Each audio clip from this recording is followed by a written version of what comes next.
second motion graphics lesson. Again, I'm going to start with a cube, and I'm going to go down here and fillet it and make it nice and soft on the edges because that looks better, like I said.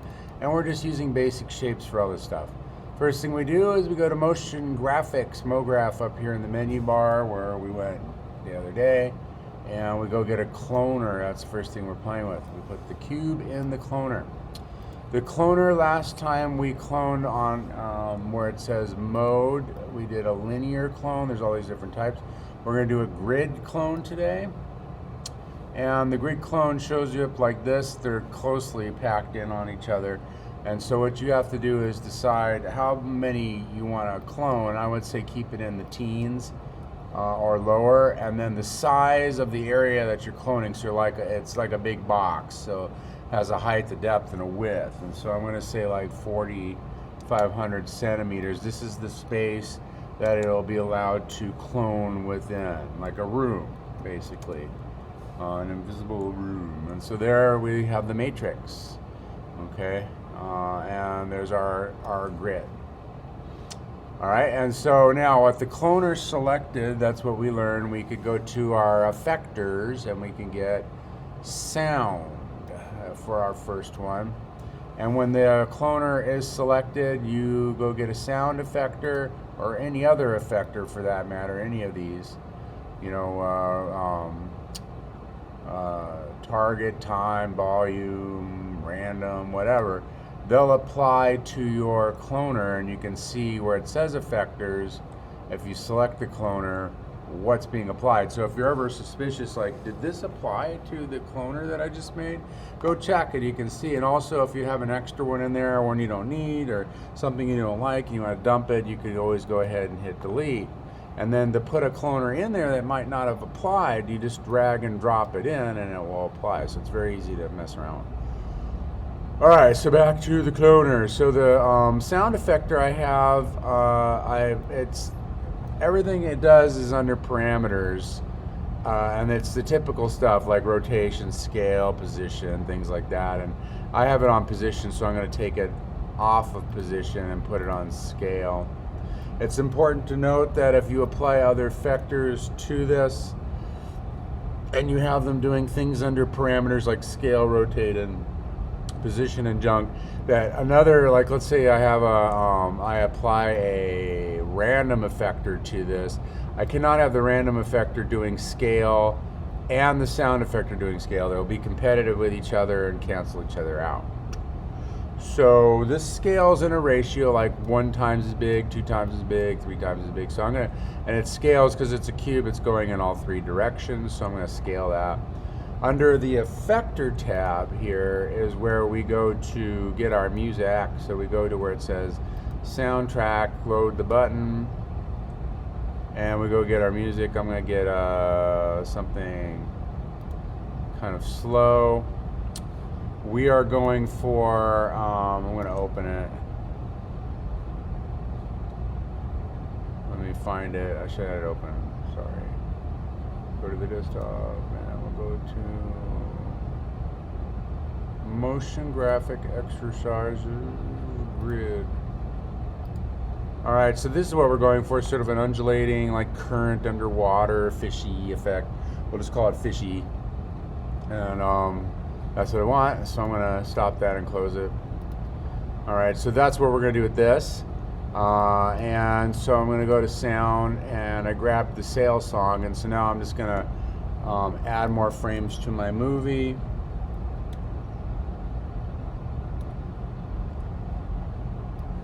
Stretch that out and then just hit play and see what it does.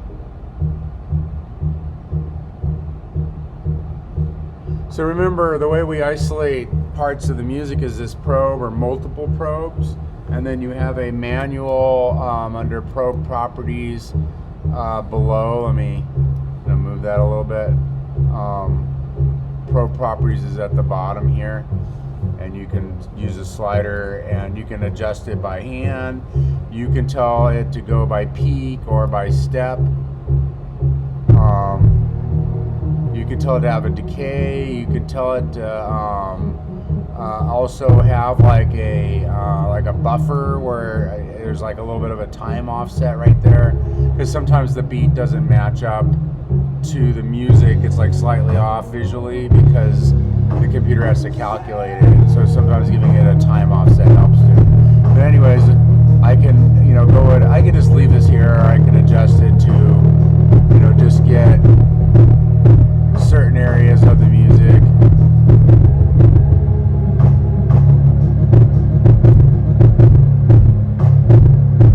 Okay, and so you can play around with your probes and stuff like that. You'll get better with the probes as we go. My music's a little loud and I'm shouting, so I'm going to turn it down. All right, so sorry about that. I just noticed that I was yelling. Okay, so what do we do next? We want the fishy effect. So the fishy effect is we're going to go back to the cloner, select it, so we can apply a new effector to it. This time it's going to be random.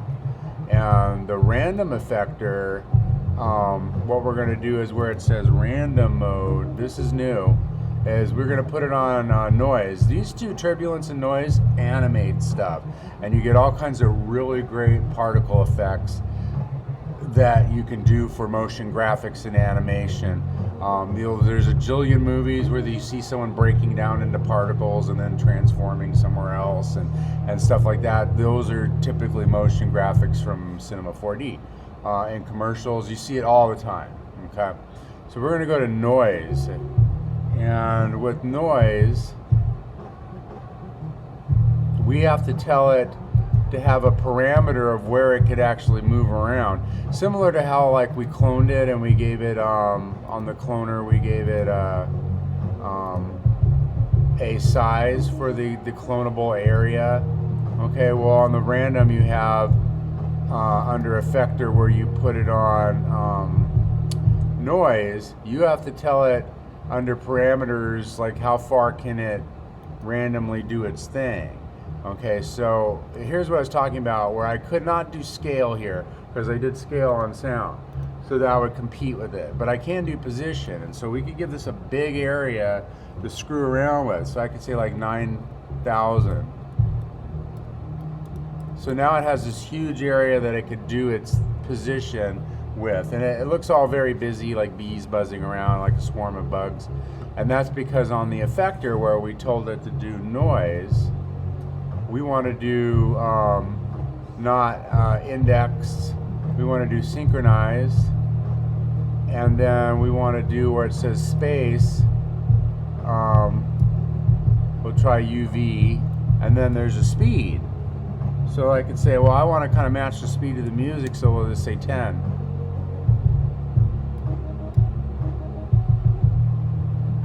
Maybe that's too fast.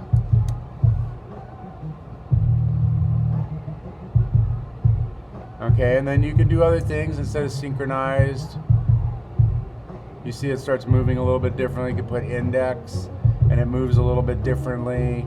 I could take off index and put it back on synchronized. I could put it back on global and it kind of starts, take it off synchronized. So there's all these little options down here that I'm hitting that will affect it. Now one last thing that we can do to this to get it to like undulate around, and if you want to do it like a little bit differently, you can go to your parameters and you can say, hey, let's limit it on the X to just like 200. So it limits it on the red, which is the X. Or I can say, you know, all 777. So I can give it all kinds of different stuff. Under effectors, where we animate it with noise, turbulence animates it too, but it gets really buzzy and busy, and it's for different stuff. So we're gonna put it on UV, and then you know I should have kept the other one open. I'm gonna go to recent files. All right, so this one, I put it on noise, synchronize, and UV, okay? And it's kind of like sticking together like that. And my parameters, I did a little bit less, okay? But that's it, you know, there's nothing really different about it. So this one is swirling around like buzzy bees. We're gonna go back.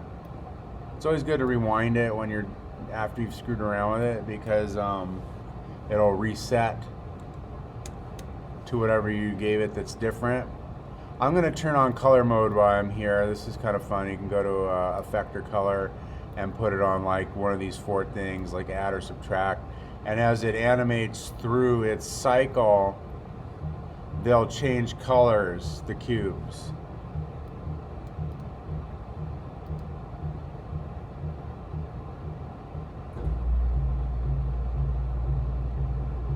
All right, back to effector though.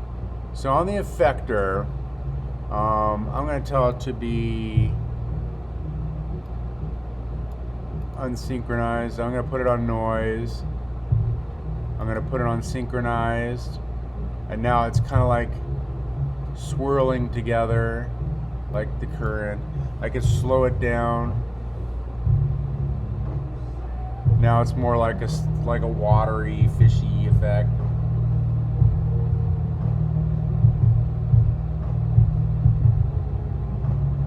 Kind of cool. Go back to parameters, change the color. See how if you watch these cubes, as they fade and disappear, they're changing color as they kind of like rotate back up. Divide. We don't use this color mode very often. I'm just like giving you something to do in the beginning to kind of like spice it up so it's not just one color. Later we'll learn how to change their color and do other things to them, and there's much better materials that we can put on them. Okay, so I made a cloner. I made it a grid array, a grid clone. I gave it a count of 11 by 11 by 11 for all the 3 directions. I gave it a space to clone upon for 4500 by 4500 by 4500. So that's the box that it could clone within, which you can alter, make it bigger or smaller. I can confine it in one direction a little bit differently to alter the appearance of the clone or the grid. Put it back. Okay, and then while the cloner's selected, I applied from my effector's sound.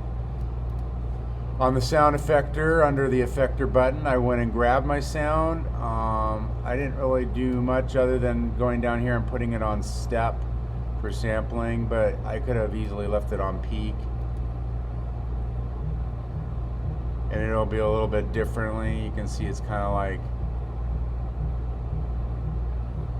not affecting it the same. I'll put it back on step. Step kind of like gives it a little bit more oomph. Under parameters, I told it to scale up on the sound effector by 1. That's all I'm doing. I'm doing position on the random, so I don't do it here. This one also has a color mode where you can screw around with it and change color and stuff like that. I don't like that color. It bothers me.